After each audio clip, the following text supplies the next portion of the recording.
from the Regional Alliance Church to provide our moment of prayer. Mr. Dodge, are you with us? I believe I am. Can you hear me? Yes, sir. Thank you. Okay, very good. Well, let's bow our heads then, friends. Lord, I give you thanks with my whole heart. I will recount your wonderful deeds, and I will be glad and exult in you. I will sing praise to your name. The word tells us, Lord, that you sit enthroned forever, and you have established your throne in justice. The word tells us that you are a stronghold for the oppressed, a high tower in times of trouble. And to those who put their trust in your name, you will not forsake them.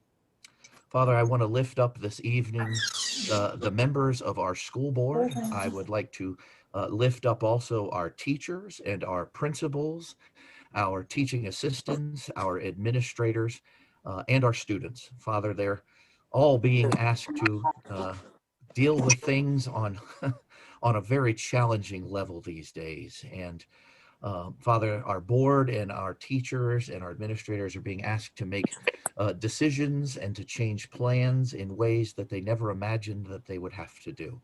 Our students are having to learn technologies, and parents having to learn technologies that they never anticipated they would need.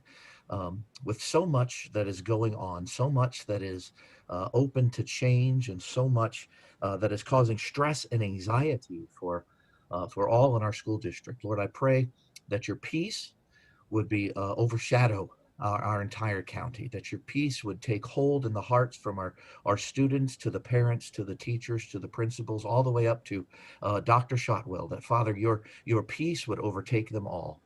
I pray also for a spirit of wisdom to be poured out on our entire school district, that our teachers would know how to reach their students in creative ways, that our parents would know how to help their students, that our students would understand their lessons and be able to learn in ways they've not had to learn before, that our administrators would have the wisdom to make the hard decisions that they know at least half the county isn't going to appreciate.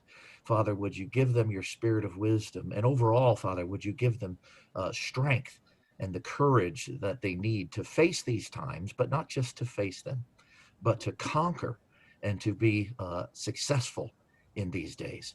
So, Father, we pray that your hand would be upon this meeting and upon these next 9 weeks in our school district and upon our entire school year. Thank you, Father, for hearing our prayer tonight. In the name of your Son, Jesus, we pray. Amen. Amen. Will you lead us in the Pledge of Allegiance? I pledge allegiance to To the flag of the United States of America, and to the republic for which it stands, one nation, under God, indivisible, with liberty and justice for all. Thank you.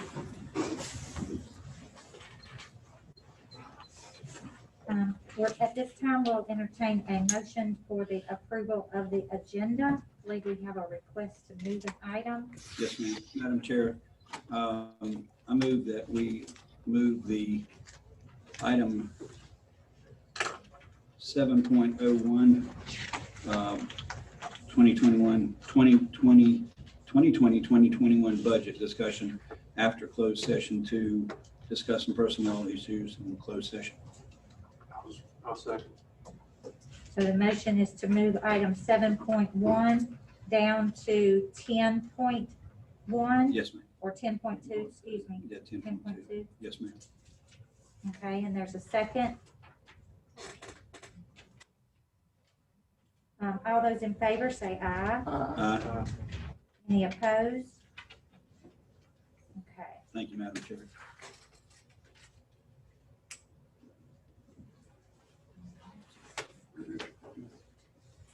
Ms. McKinney is part of the Is she? the Zoom now. Welcome. Okay. At this time, we'll go into public comments. Ms. McMichael, would you please read our policy on public comment? In accordance with School Board Policy 2310, we will now turn to the public comment section of our meeting.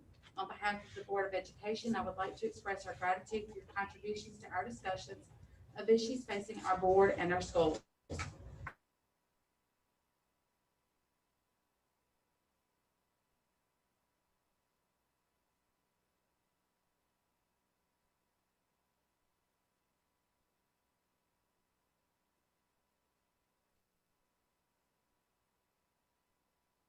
students or personnel will not be permitted. All speakers will be allowed 3 minutes for their comments, and we ask that you please conclude your comments when you hear the second beep. The board will allow up to 1 hour for public comment.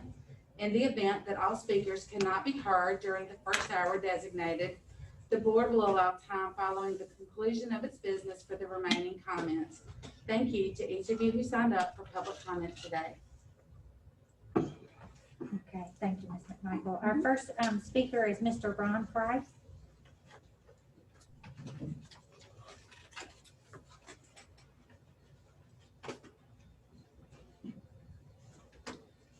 Good evening, Madam Chairman. I'm Ron Price. I live at 218 Cedar Run in Reedsville, North Carolina. I also recognize the rest of the board. I compliment you for all of the things that you're doing and the conflicts that you're encountering.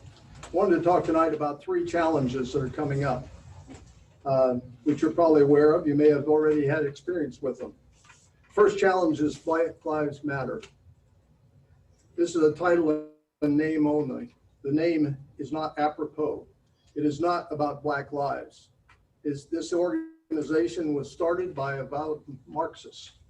It's a communist organization, and its purpose is to promote communism and establish communism. We know that 1/3 of the nations in the world are communist, and the only thing they have in common is that everybody shares the poverty that comes about by communism.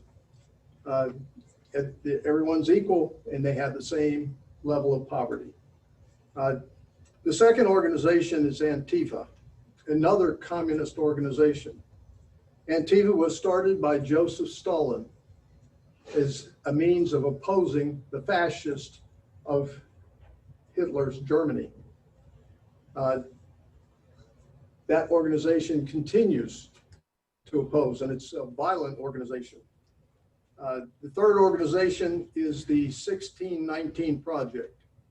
It was started by the Southern Baptist Law Center. Their goal was to redefine the foundation of this country because it was based on 400 years of slavery that took place during that time. But that was not the reason for this country being founded. The people who came here were seeking freedom and liberty, and they founded this nation on those principles. And somewhere along the line, they got slavery embedded in it, and it became a source of revenue for the southern states, primarily.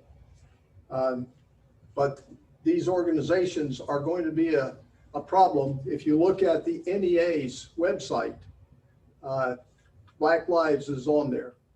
I mean, and they've taken down some of the information on the background of this organization and what it's about. But the purpose is to undermine the families of this nation and the principles on which it was founded. So I know that you're going to be confronting this along with all the other issues that are out there, but I know you're up to it. You've done an excellent job, and I applaud you for all of the things that you've done. And I ask that you consider these things as the days move forward. Thank you. Okay, our next speaker is Mr. Jim Fink. Good evening, school board, Dr. Shawwell. I'm Jim Fink. I live at 405 Wedgewood Court in Eden, and I come to you today to represent the parents of the county and my own family, of course. Now, I want to talk about the plans. I know of each of you, well, not each of you, all but one of you I've talked to over the last several weeks. And most of you I'd asked for a response back by phone, got it all except from one. But we talked about the plan. And I know it's something that you guys are listening to every day. I get it. You're getting blown up with emails. You're getting lots of phone calls. You have social media. I get it. I'm seeing it all as well. I don't have the luxury of getting all the mail that you guys get here, but social media is painting a different picture than you may or may not know. As you all know, there was a email or a survey sent out that included teachers or staff. Okay, what was left out of that was parents. surely by now you guys realize that this important decision about what plan we go to should involve the parents as well. Because whether you know it or not, there are parents out there that are drastically impacted by these decisions that you make. You got parents out there that are having to stop jobs, change hours, or just quit jobs in order to hopefully teach their teach their kids. It's not a good situation because we as parents weren't trained for this. We all chose different professions. That's why we have teachers in schools. Now, the ones that I deal with on a daily basis or a weekly basis and the ones I come in contact daily, I'll tell a different picture than what the survey put out. The teachers I come in contact with in the Eden area, I'm convinced without a shadow of a doubt that they love our kids and they love on our kids as much as we do as parents. There is no doubt in my mind that the majority of the parents in this county want to be back in school as much as our kids, and we want them in school. For the life of me, I can't imagine how 51% of the teachers or staff in this county came to the conclusion that Plan C backwards was the best way to go. It doesn't make any sense at all. I don't know if people were able to take multiple surveys. I suspect that may be the case. I don't know that answer. Only you all would know that. So I would challenge you to find that out. I want to leave you with one story that I've encountered this week, and it involves the children and what they're doing when they should be in school. In my job, I see kids all day long when they should be behind the computer in school. And sadly, what I'm seeing is a lot of kids that are doing a lot of shoplifting and they're getting into trouble. And I don't know the statistics from the police point of view or what they're getting or from the social work standpoint. But I'm telling you, these kids are being drastically affected by these decisions to stay at home. They're not getting the education at home that they deserve and is constitutionally protected by the state. It is a right of our children to be educated in the right way. Plan C is not the right way. Plan B was a compromise. Plan A solves our issues. It's the principal's job in each of these schools to figure out the plan. And I know I have one in my area that has a plan, no matter what you give to her. So I would challenge you guys to find a way to go to Plan A, and let's make this work. It can happen. Thank you. That concludes our public comment. We'll move on to board comments. Thank you all for your comments.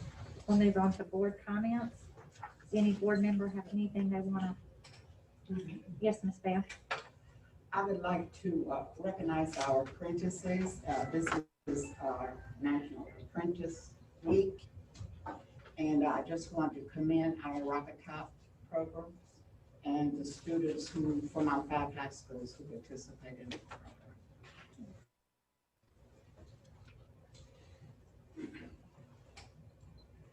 Anybody else? Go ahead.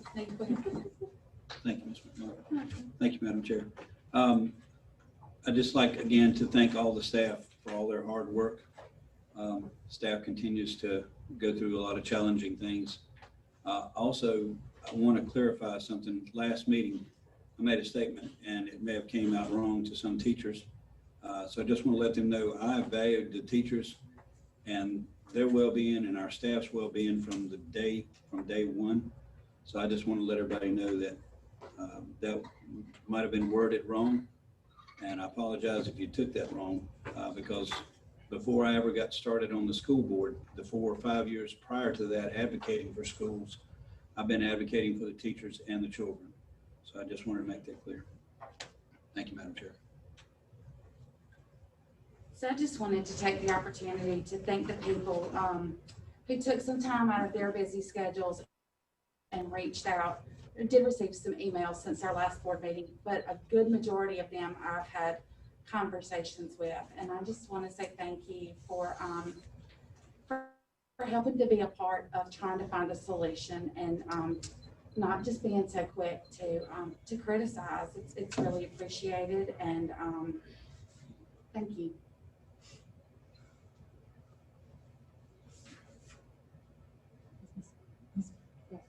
Do you have something else?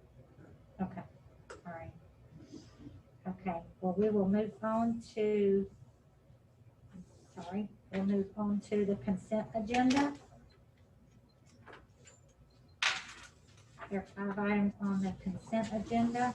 Do we have a motion to approve the consent agenda? Madam Chair. Just one second. I'd like to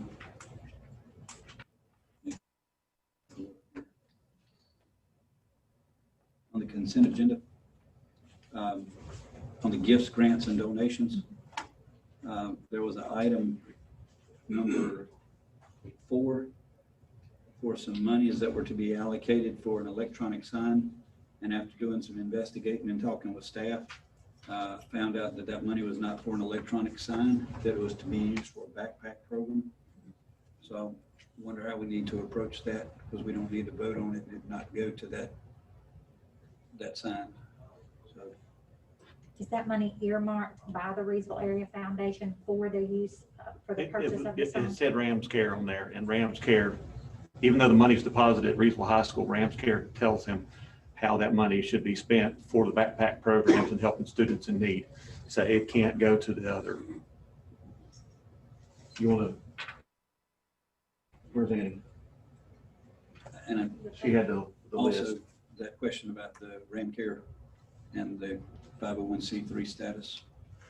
So I guess basically what you're asking is what is the accountability of the Rams Care for money that the school system receives from a It foundation? does not go to Rams Care directly. It comes Okay. to Reedsville High School.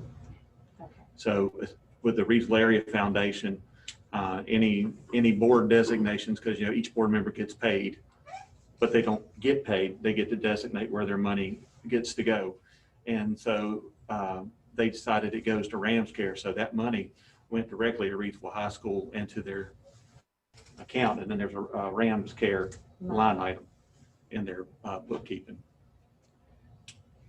Madam Chair, just for anybody who might be, I think the Rams Care is just like their PTA, right? PTA. So say I get emails. Similar to I get Well, similar emails. is But the difference is that the money runs through the school, so it has to be adhered to all the financial regulations that any other money does at a school level. And it is audited. Ma'am? And it is audited. Yes, ma'am, it's audited. So is the money going for a sign or is it going to the backpack? And it's going backpack program. It's going to the backpack. Mhm. I do think that they're working hard to raise the money to, is it improve a sign or to put up completely? Yeah, that- put up a new Yeah. sign. Yeah, that tiny little sign that's up there beside the Sure. big auditorium wall, it went kaput, and there's no fixing it. You'd be better off and plus it was hard to read from the road, I because you did couldn't get get the much message from information Lori. on there. Madam Chair, Yes, sir. so the board docs, right now it says this is to help purchase electronic signs for the school, but that's not what we're approving.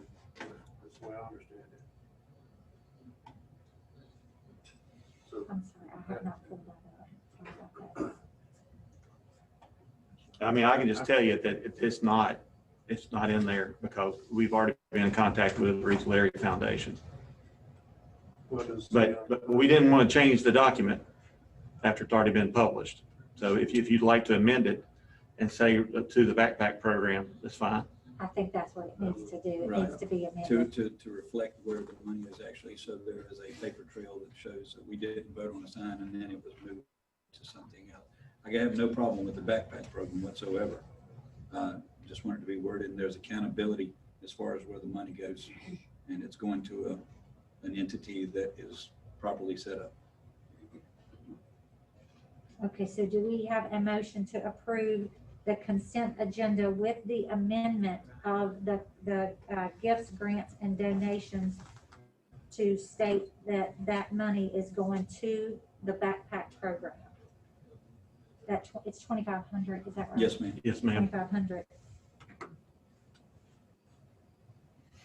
And that same gift was given last year as well. And that's the backpack program at Reedsville High School. Uh-huh. Okay. Do we have a motion for that? I move that we accept it with the changing of the wording from gifts, grants, and donations from item number 4 for the Reedsville Area Foundation and what you said. I'll second. All those in favor say aye. Any opposed?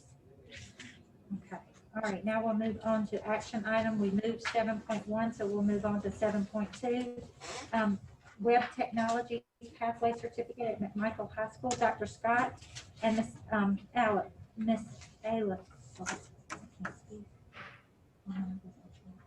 Is Miss Alice with you? Good evening. She is She's zooming. she is zooming with us. Okay, then. So good evening, Ms. Registrar, board members, Dr. Shotwell. As you know, we have a continuing great partnership with Rockingham Community College. And one of our biggest initiatives are to bring as many opportunities from the colleges to our campuses. And one of the things that we really focused on over the past few years are bringing specifically CTE opportunities to our campus. We've already seen last board meeting, the criminal justice pathway that's coming to Rockingham County High School. Of course, you've been heavily involved in the machining pathway that's at Reedsville High School. They're also teaching anatomy and physiology, college level course at our Health Science Academy at Moorhead High School.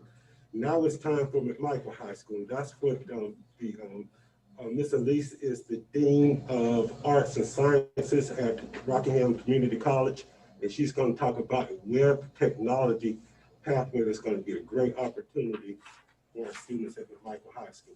So with that said, I will turn it over to her. Absolutely. Okay.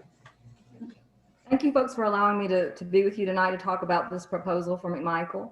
RCC would like to establish a pathway at every high school in Rockingham County, and we're well on the way to doing that. This one was a natural fit because of the STEM Academy. So we've been meeting with the representatives from RCS and McMichael for the last couple of years to include Dr. Scott. And we've settled on this particular pathway, this sequence of courses.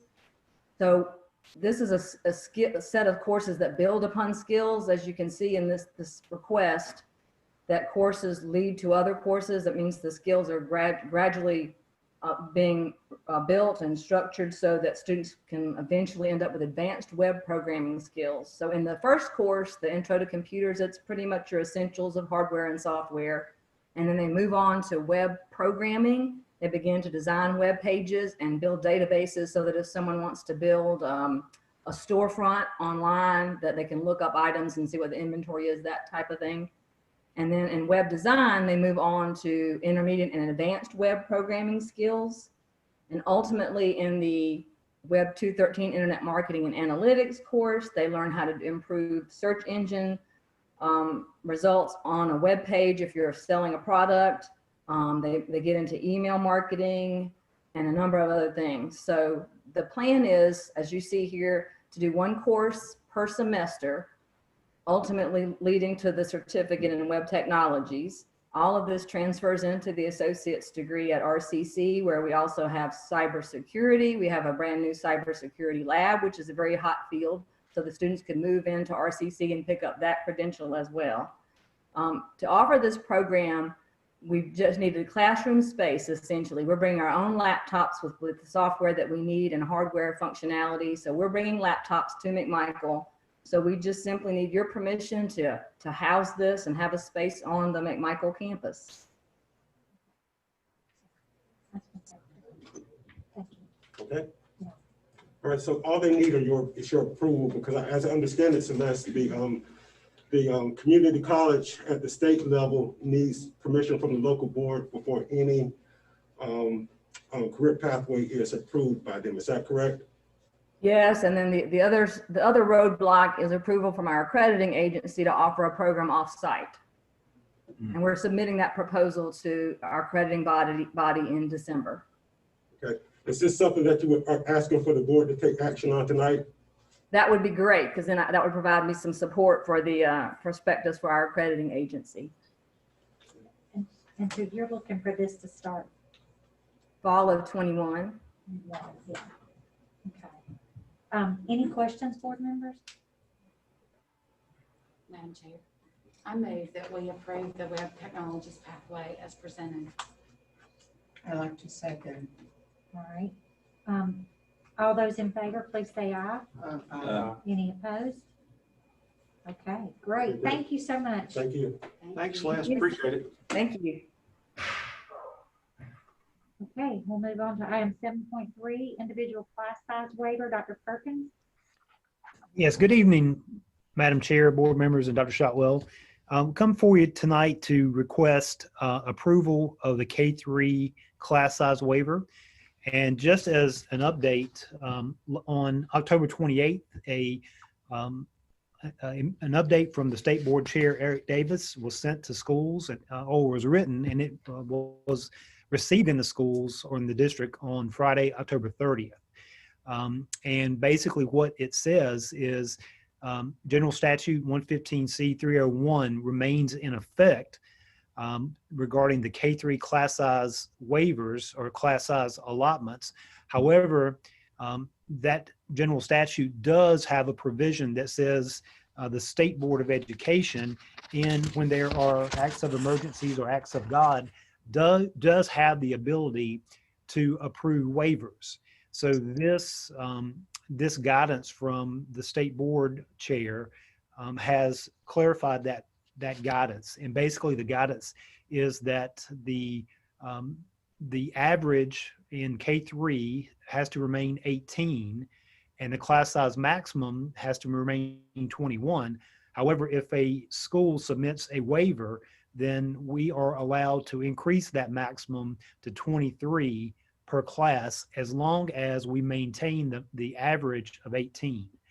So right now, currently, we have only one school that's in not even out of compliance. They're over 18 and they have like 0.5, I think, as far as their average. So they're having to make an adjustment in the school.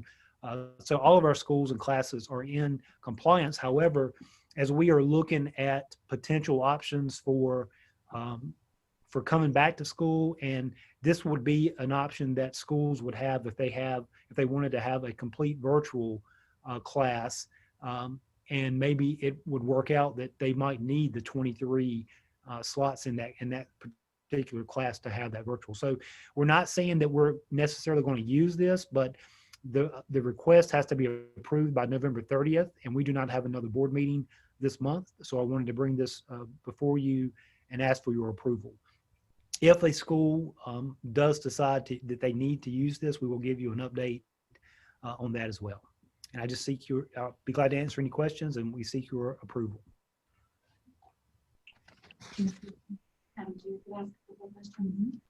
Dr. Perkins? Yes, ma'am.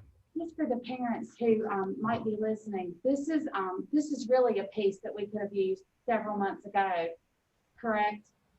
Could have made our planning a lot easier.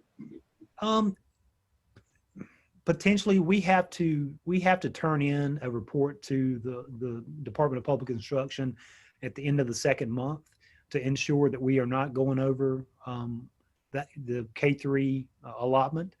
So this is a process that we go through every year, but the guidance did come out. The memo was written October 28th, and you can see I attached the memo to the board packet, and it was sent by email to school districts on October 30th.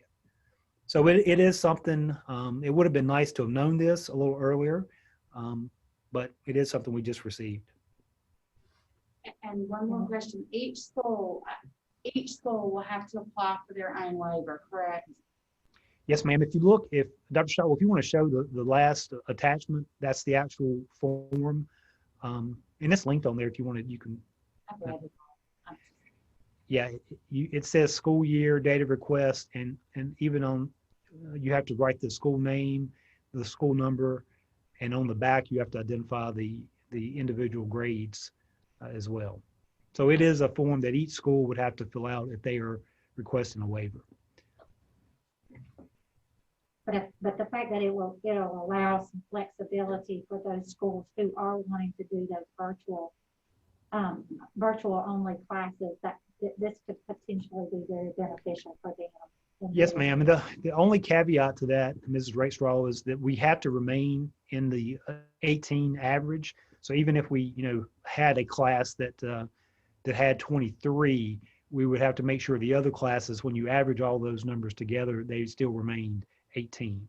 But it does give us additional flexibility that we have until November 30th to seek. So that's why we're asking for that approval now. Any other questions, board members? Do we have a motion? I'll make the motion. Okay. Got a motion by Mr. Wyatt. Is there a second? Second. Okay. All those in favor say aye. Any opposed? Okay. All right, Thank we'll you. move right on. Thank you, Dr. Perkins. We'll move on to reports and discussion items. And Mr. Hyler is going to report on testing update. Good evening, Madam Chair, board members, and Dr. Shotwell. I'd like to thank you for the opportunity tonight to give you a brief update on required state assessments that we still face, even though we're under Plan C at this time. Dr. Shotwell has pulled up our first memo. It relates to end of course exams and career technical education exams for our high schools. The state has not given us the flexibility to administer these assessments at home. So we have to administer these within the building. As of right now, these are currently 20% of the student's final grade, and they still count towards our high schools trying to receive. They still count towards our high schools trying to meet their 95% participation rate for the federal act of Every Student Succeed. The testing window for early college is December 15th through 21st. We plan to make arrangements with Mr. Hensley for transportation for those students who need it. And the planned tested dates for our traditional high schools is January 11th through 15th. And we'll work with Mr. Hensley to make sure that we have transportation for those students. Are there any questions as it relates to our end of course CTE plan for testing? Any questions? Okay. Go ahead, Mr. Howard. No questions. Okay. The next assessment that we will discuss is our ACT Work Keys senior exam, and this test is primarily for our seniors at our high schools. These are for students who have completed a CTE concentrator course during their 4 years in high school. What's special about this is if they achieve a silver, gold, or platinum on this specific test, they will earn a credential that when they seek employment, they can provide to their potential employee or employer, which is special. So we'd like to have the opportunity to administer that test from November 16th through December 15th at our local high schools. There's no virtual option for this test due to the fact that it has to be done on a desktop computer that meets certain testing specifications. Any questions, board members? Okay, all right. Mr. Howard? And the last assessment that we still have looming over us is the beginning of grade 3 reading test for our 3rd graders. This is the assessment that is required by general statute for a Read to Achieve program. Typically, it has to be administered within the first 15 days. This year, the general statute was updated to make it to where students had to take it within the first 20 days of in-person instruction. I've attached the assessment brief there for your information. As of right now, as of November 9th, our students, most of them have used 13 of their 20 days. So depending on how our students re-enter school, that will dictate the timeline for when we test these students.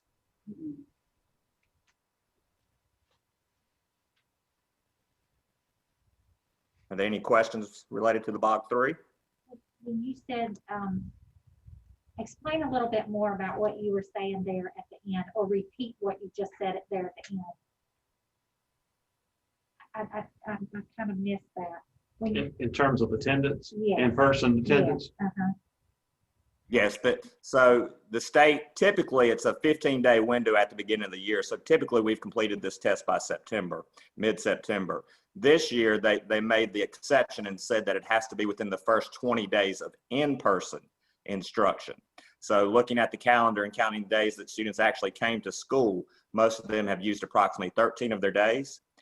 So when we come back to school, depending on the timeline and the entry plan that we use, that will dictate when this assessment is administered to our students. Okay. Any questions, board members? All right, thank you, Mr. Howler. Thank you. All right, 8.2, synergistic report.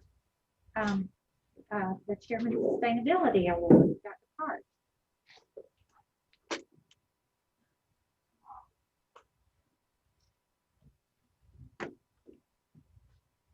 Good evening, Dr. Shotwell, Madam Chair, Board of Education. Tonight, I have with us Troy Williams. He is the Vice President of Client Development for Synergistic. And also have Jean Kelly, who is our Energy Specialist for the county. And tonight, Troy Williams is here to present award to the Board of Education. Troy?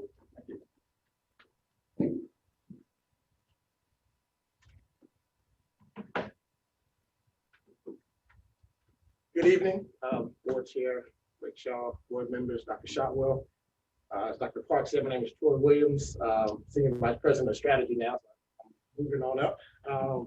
But I first and foremost wanted to thank you guys and appreciate you for what you do on a day-to-day basis to educate our children. This is a very challenging time, and having spent time working in administration in a few districts, I can understand and appreciate the challenges that you face on a day-to-day. And I know this job is thankless, so every chance you get to hear someone thank you, I just want to make sure I say thank you.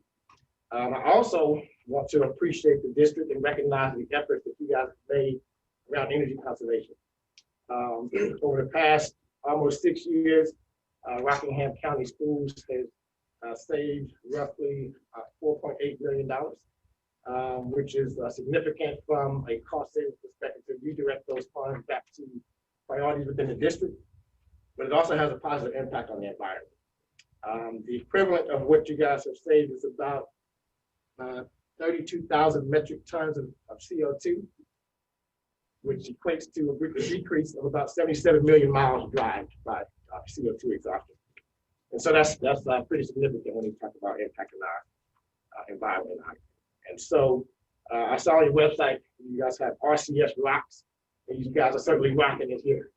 So I want to present, this is the energy savings certificate that has the $4.8 million saved.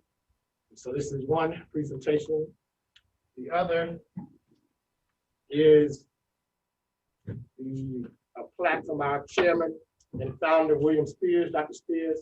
And I'm going to read it. It says, synergistic for conserving our nation's precious resources through the excellent implementation of synergistic energy management program and serving as a model of energy conservation to fellow educational organizations.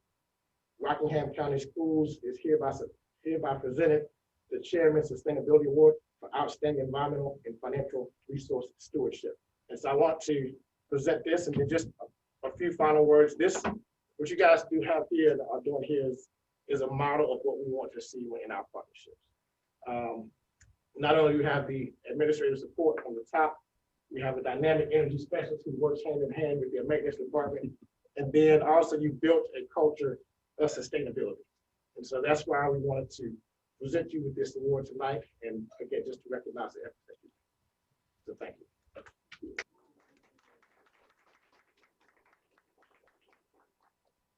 We would like to get a picture. Can do that real quick. Okay.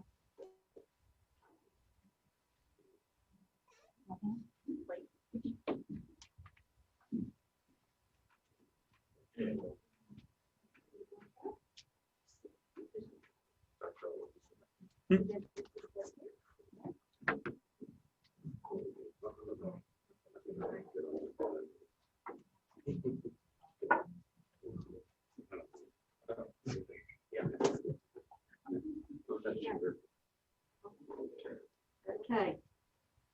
You go 1, 2, 3, and then just let me. 1, 2, 3. And I know you're all smiling. Yes, yes, we are. Absolutely. Smiling eyes. Absolutely. Great. Thanks. All right. Appreciate it. Thank you so much. And Ms. Holler will be sending out a press release that will go out tomorrow as well. So thank you. Thank y'all. Thank you very much.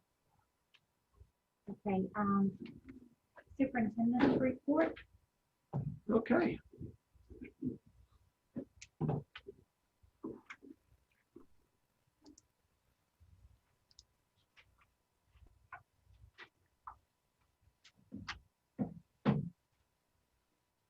It's coming up, I promise. I've got a gray screen.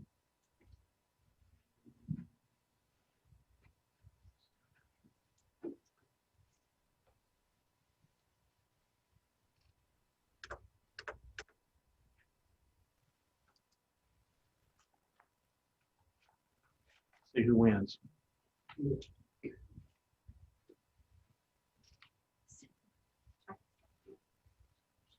Yeah, there we go. Madam Chair, board members, that's my pleasure to present to you the November 9th Superintendent Report. This was really a fun time since our last meeting to be able to go out and celebrate who we are as educators. And my first slide is Miss Brittany Beasley. She is our Teacher of the Year for Rockingham County Schools. Excellent representation of what all of our teachers do in their classroom, and very hard worker. When we went over there to surprise her, she really did not think that we were there for that, which made it even more special. The next slide, I have Miss Candace Corcoran, who is our beginning Teacher of Excellence. She is at Central Elementary School and teaches second grade, and she is doing an outstanding job. And so we're really proud of her and what she's been able to do, and know that she's got a bright future ahead of her. And then we have Miss Erica Blackwell. We recognized her as our Rockingham County Principal of the Year. She's at Reedsville Middle School. I really enjoyed surprising her because everybody knew that we were coming over there but her.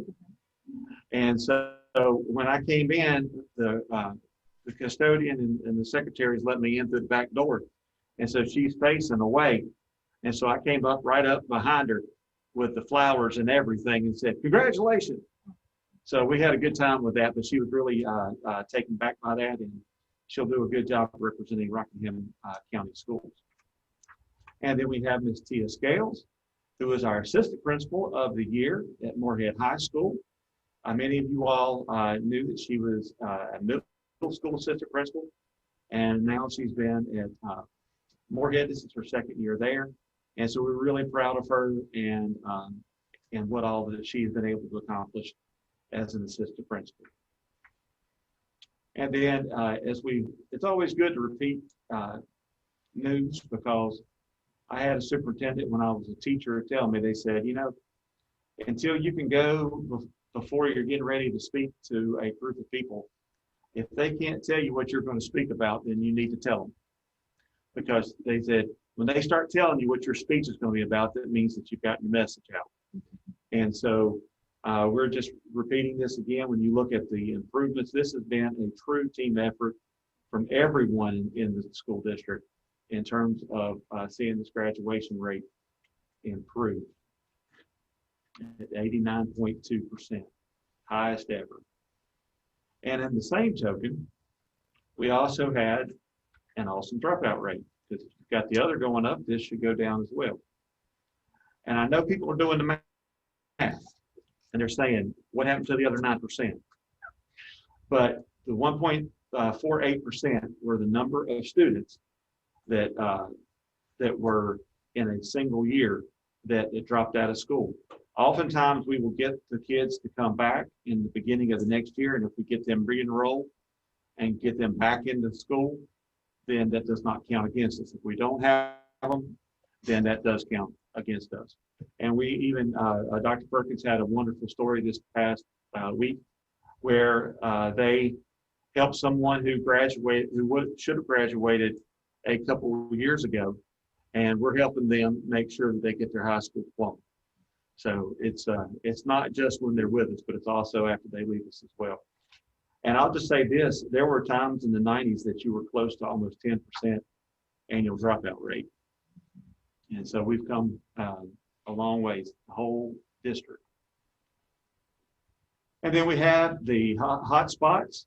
They told us to ask for what we needed, and so we asked. And so we have 1,150. 50 of them are going to Mall Street Partnership School. We've given out 50 hotspots to each of our schools, and it is one per family, because each hotspot you can have up to 8 devices that can connect to it. So it's unlimited data. They do have the Zscaler on it, so they do have the filtering program on there, so that it adheres to the requirements that we have for E-rate. And so they have unlimited data until May 1st. We're hoping that they'll be extending that past May 1st, but it's just really nice that Verizon was able to do that, because we do have pretty good coverage with Verizon here. And I do realize that there are some folks that still, even at their home, no matter what they get, is hard. But at least if they have this and they can get to where a cell phone works, it'll work for them to be able to connect to their devices. And with E-rate, we were also approved for Category 2 funds, which are internet upgrades.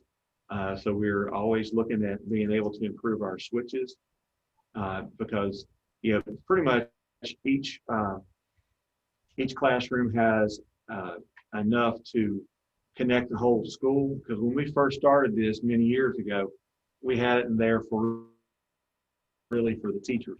But just as soon as we started opening up access for students coming in, we had to really do a lot. And so E-rate's been a big help for that. We applied and we qualified for $515,000. So 80% is paid by the federal government and 20% is paid by the state as a match. And then our technology folks will do all the labor and installation for it. So that will help, because the wires are already running. So it's just a matter of changing out the devices. And then we have the T-Mobile 10 million grant. We applied and got accepted. We qualified for 863 devices, and it's for kindergarten through 12th grade. And the plans are 100 gigabytes per year. And then they can also apply for $12 a month for 100 gigabytes per month, or $15 a month for unlimited. So the CARES Act will be used for this.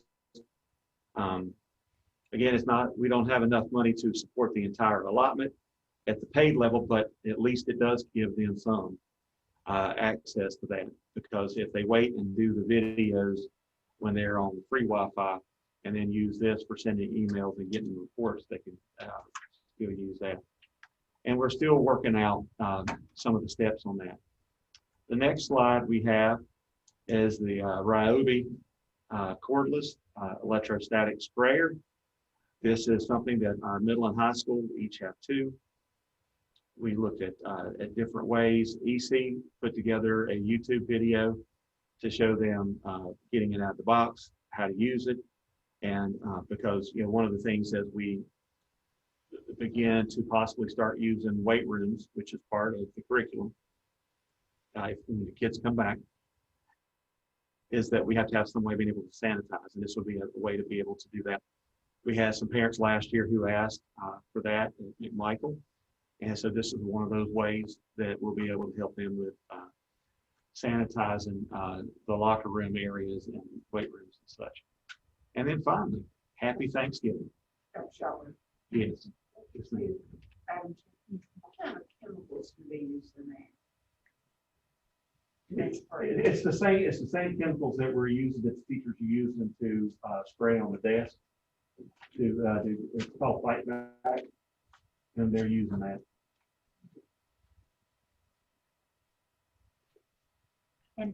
And about the E-rate and the T-Mobile grant, how are families getting information about that? Are they getting it through like the all-call, or how a lot of the schools have sent it out for all-call, but with those with the 1100 that we have, that's designed for students of poverty, and also students that don't. That also have some means, but they don't have any access to the internet whatsoever. But when we're looking at it, we're trying to hit the free and reduced lunch kids first, because a lot of times transportation is also an issue for them. And so if there's a way for us to be able to help, that's what we're doing. Ma'am. you're targeting. Yes. Mhm. Yes, sir. Thank you, Madam Chair. Dr. Shotwell, on the T-Mobile 10 million grant, Mhm. you said it was not enough money to support the entire allotment. It was not enough money to support $15 a unit a month, For unlimited. or the $12 per month. And that money came from. It's a grant. So the people who get the devices have that opportunity to be able to get it. We would like to be able to pay for the service, but it's just kind of cost prohibitive right now to be able to do that. And the cost is gonna be to the family, $12 Yes. or Mhm. $15, depending on which plan. Mhm. And they also have the filtering system on it as well. Thank you, Madam Chair, Dr. Shotwell. You're welcome. Any other questions?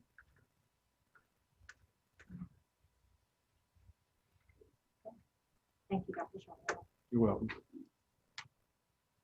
And I'd like to wish everyone a happy Thanksgiving too.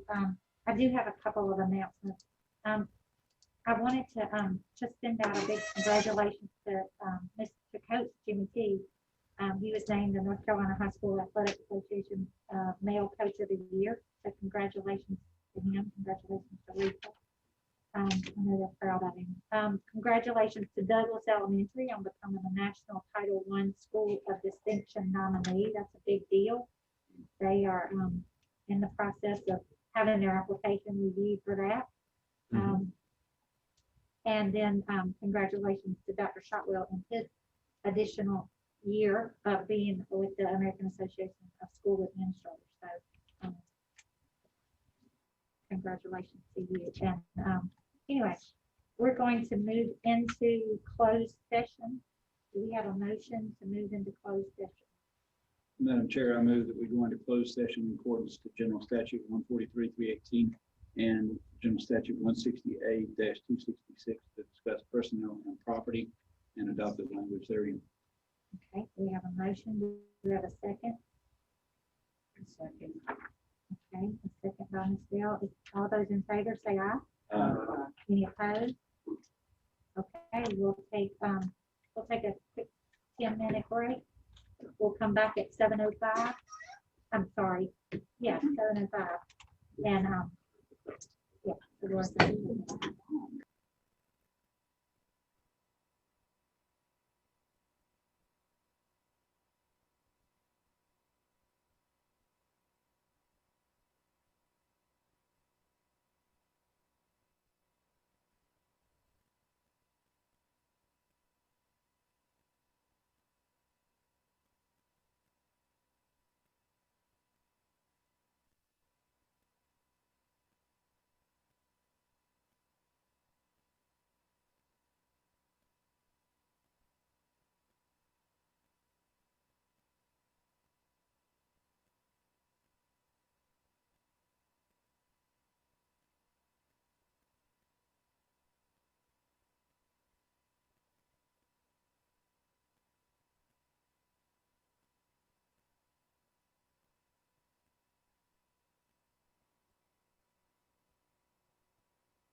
Turn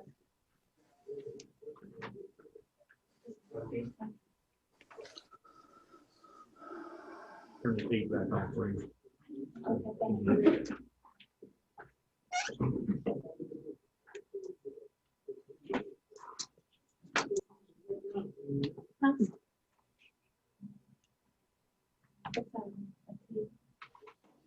Are we good? Are we rolling again? Okay, sorry.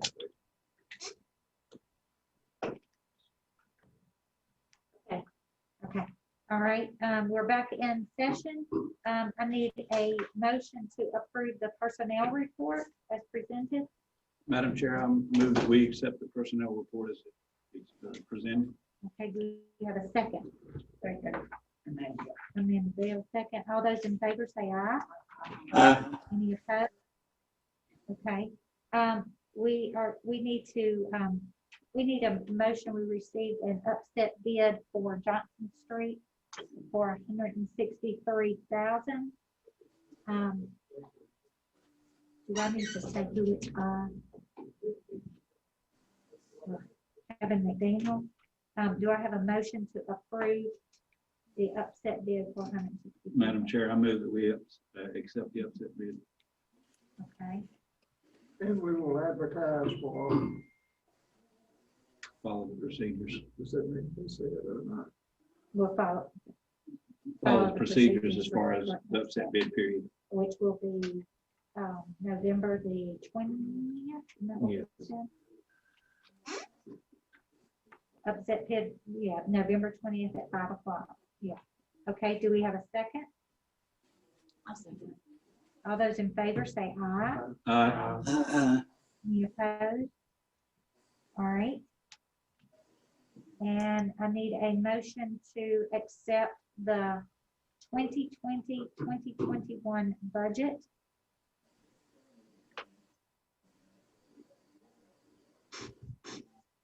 Madam Chair, I'd like to make a motion to approve the 2021 budget as presented. Do I have a second? I'll second it. All those in favor say aye. Aye.